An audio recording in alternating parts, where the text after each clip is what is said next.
आता अशी परिस्थिती झालेली आहे की गॅस मिळायची पंचायत झालेली आहे. अशातच मी एक अशी रेसिपी घेऊन आलेली आहे जी की आपला गॅसही वाचवेल आणि वेळही वाचवेल. नमस्कार, जया इंडियन रेसिपी चॅनलमध्ये सर्वांचं खूप खूप स्वागत आहे. आज मी अगदी पटकन होणारी आणि आपली गॅसची बचत होण्यासाठी एक साधी सोपी रेसिपी घेऊन आलेली आहे. इथे मी चिंचगुळाची आमटी बनवलेली आहे, त्याबरोबर गरमागरम वाफाळता भात. ही रेसिपी अगदी पटकन होते आणि आपण मस्त अशी कुकरमध्ये बनवल्या असल्यामुळे वेळेचीही बचत होते. चला तर मग आजच्या रेसिपीला सुरुवात करूया. कुकरचा एक डब्बा घेतलेला आहे, त्याच्यामध्ये बरोबर या वाटीने 1 वाटी तांदूळ घेतलेले आहेत. तांदूळ तुम्ही कोणतेही घेऊ शकता. इथे मी हे कोलम तांदूळ घेतलेले आहेत. तांदूळ स्वच्छ निवडून आता मी हे स्वच्छ असे नळाखाली धुवून घेते. 2 ते 3 वेळा इथे मी तांदूळ धुवून घेतलेले आहेत. आता त्याच सेम वाटीने इथे मी बरोबर 2 वाटी याच्यामध्ये पाणी टाकलेलं आहे. चवीपुरतं मीठही टाकलेलं आहे. मीठ आपल्याला टाकलं म्हणजे असं हलवून घ्यायचं आहे, म्हणजे एकाच ठिकाणी ते राहत नाही. आता हा भाताचा डब्बा तयार झालेला आहे. आता आपण इथे डाळ ही शिजवून घ्यायची आहे. आपण चिंचगुळाची आमटी बनवणार आहे, त्यासाठी इथे मी अर्धी वाटी तुरीची डाळ घेतलेली आहे.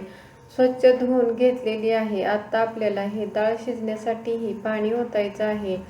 त्या अगोदर इथे मी थोडीशी हळद टाकलेली आहे आणि या डाळीलाही भरपूर असं पाणी ओतायचं आहे. डाळीमध्ये मोजून पाणी टाकायची गरज नाही. भरपूर पाणी झालं तरीही चालू शकते. डाळीच्या इथे मी बरोबर 1 कांडवरती पाणी ठेवलेलं आहे. कुकरमध्ये खाली थोडंसं पाणी ओतलेलं आहे. त्याच्यामध्ये इथे मी तांदूळचा डब्बा आधी ठेवलेला आहे. त्याच्यावरती इथे मी डाळीचाही डब्बा ठेवलेला आहे आणि आपल्याला कुकरचं झाकण लावून फुल गॅसवरती 5 शिट्ट्या करून घ्यायच्या आहेत, किंवा मग तुमच्या कुकरला किती शिट्ट्यामध्ये डाळ तांदूळ शिजतं त्याप्रमाणे तुम्ही शिट्ट्या करून घेऊ शकता.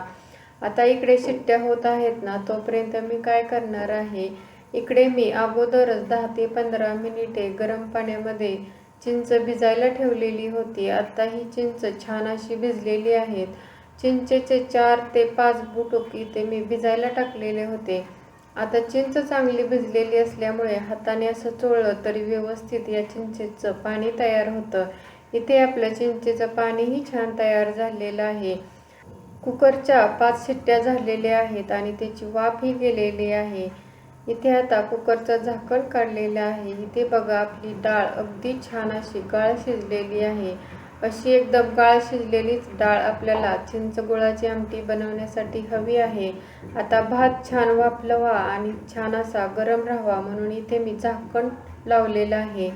इथे आता आपल्याला काय करायचं आहे, ही शिजवून घेतलेली डाळ आहे ना, ती छान अशी घोटून घ्यायची आहे, म्हणजे आपली चिंचगुळाची आमटी ही एकसंध होते. इथे आता मी मॅशर घेतलेला आहे आणि मॅशरने ही डाळ छान अशी घोटून घेते. जर या डाळीमध्ये जास्त पाणी असेल ना, तर ते तुम्ही एखाद्या भांड्यामध्ये बाजूला काढून घेऊ शकता. इथे या डाळीमध्ये जास्त पाणी नाही, त्यामुळे मी अशातच ही डाळ छान अशी मॅशरने घोटून घेत आहे. डाळ अगदी छान शिजल्यामुळे अगदी पटकन ही व्यवस्थित बारीक झालेली आहे. आता आपण पटकन चिंचगुळाची आमटी बनवून घेऊया. त्यासाठी गॅसवरती इथे मी कढई गरम करण्यासाठी ठेवलेली आहे. त्यामध्ये या पळीने बरोबर 1 पळी तेल ओतलेलं आहे. तेल चांगलं गरम झालं की याच्यामध्ये मोहरी जिरे टाकायचे आहेत. आता उन्हाळ्याचे दिवस आहेत, त्यामुळे तेल किंवा मसालेही थोडेसे कमी वापरायचे आहेत. उन्हाळ्याच्या दिवसामध्ये जास्त मसालेदार खायचं नाही. इथे आता जिरे मोहरीही आपल्याला छान असं फुलून द्यायचं आहे. जिरे मोहरी चांगलं फुललं तर फोडणीही आपली छान तयार होते. इथे बघा, जिरे आणि मोहरी छान असे फुललेले आहेत आणि या स्टेजला इथे मी अर्धा चमचा मेथीदाणे टाकलेले आहेत.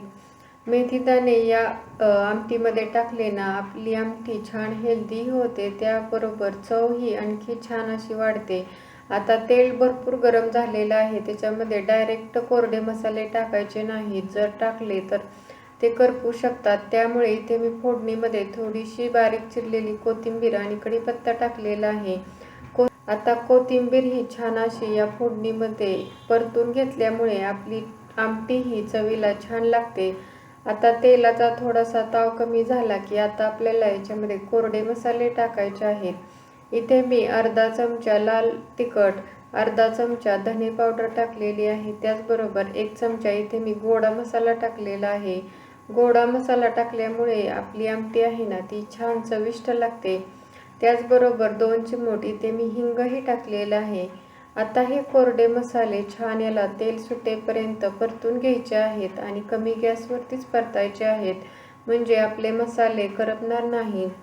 कोरडे मसाले छान परतले की जी घोटून घेतलेली डाळ आहे ती आपण याच्यामध्ये टाकलेली आहे। त्याबरोबर मी काय केलेलं आहे, थोडंसं पाणी डाळ शिजवून घेतलेल्या डब्यामध्ये टाकून ते डब्बा विसळून टाकलेला आहे, जेणेकरून आपली डाळ वाया जाणार नाही। आता आपण हे चिंचेचं पाणी आहे ना ते असं गाळून याच्यामध्ये टाकायचं आहे। चिंचेवरून धूळ वगैरे लागलेली असते, त्यामुळे आपल्याला हे जे पाणी आहे ना ते असं गाळूनच घ्यायचं आहे। असं हे चिंचेचं पाणी घातलं की आमटी चवीला छान आंबट, गोड आणि तिखट होते। आमटी गोड होण्यासाठी इथे मी 1 ते 2 चमचे गूळ चिरून टाकलेला आहे। त्याबरोबर चवीनुसार मीठही टाकलेलं आहे। गॅसची फ्लेम फुल केलेली आहे आणि आपल्याला आता या आमटीला छान अशी उकळी येऊ द्यायची आहे। ही जी चिंच गुळाची आमटी आहे ना ती अगदी पटकन होते, कारण तर आपण कुकरमध्ये डाळ शिजवून घेतलेली आहे, त्यामुळे ही आमटी होण्यासाठी फार काही वेळ लागत नाही।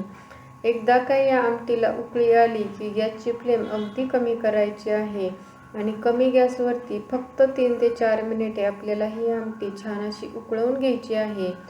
इकडे आमटी उकळत आहे तोपर्यंत इकडे आपण मस्त गरम गरम वाफाळता भात आणि आमटी ताटामध्ये वाढून घ्यायची तयारी करून घेऊया।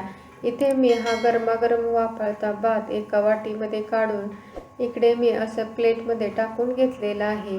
एवढ्या वेळामध्ये इकडे बघा आपली चिंच गुळाची आमटी ही अगदी छान अशी तयार झालेली आहे। अगदी पटकन तयार होते, त्याचबरोबर आपली गॅसचीही बचत होते। इथे आता मस्त अशी चिंच गुळाची आमटी दिसत आहे। तुम्हाला जशी घट्ट किंवा पातळ आवडते त्या पद्धतीने तुम्ही या आमटीची कन्सिस्टन्सी ठेवू शकता। वरून थोडीशी बारीक चिरलेली कोथिंबीरही टाकलेली आहे। मस्त अशी आंबट, गोड, तिखट चिंच गुळाची आमटी तयार झालेली आहे। आता या भातावरती मी अशी गरमागरम छान अशी आमटी इथे मी टाकून घेतलेली आहे। गरमागरम मऊसूत भात आणि त्याच्यावरती अशी चिंच गुळाची आमटी खायला खूपच छान लागते। वाव, अगदी टेस्टी अशी ही चिंच गुळाची आमटी आणि भात लागत आहे। हे बघा मस्त अशी आपली चिंच गुळाची आमटी दिसत आहे। कलरही छान आलेला आहे आणि ही चिंच गुळाची आमटी आहे ना ती थोडीशी पातळच छान वाटते। गरमागरम ही आमटी वरपून प्यायलाही खूप छान लागते। तुम्हाला ही रेसिपी आवडली असेल तर नक्की लाईक करा, शेअर करा। चॅनलवरती नवीन असाल तर प्लीज चॅनलला सबस्क्राईब करा। त्याच्या शेजारी जे बेल आयकॉन आहे तेही प्रेस करा, म्हणजे नवीन व्हिडिओचं नोटिफिकेशन भेटेल। व्हिडिओ शेवटपर्यंत पाहिल्याबद्दल खूप खूप धन्यवाद। पुन्हा भेटूया अशाच नवीन रेसिपी बरोबर। तोपर्यंत मस्त खा, हेल्दी रहा। नमस्कार।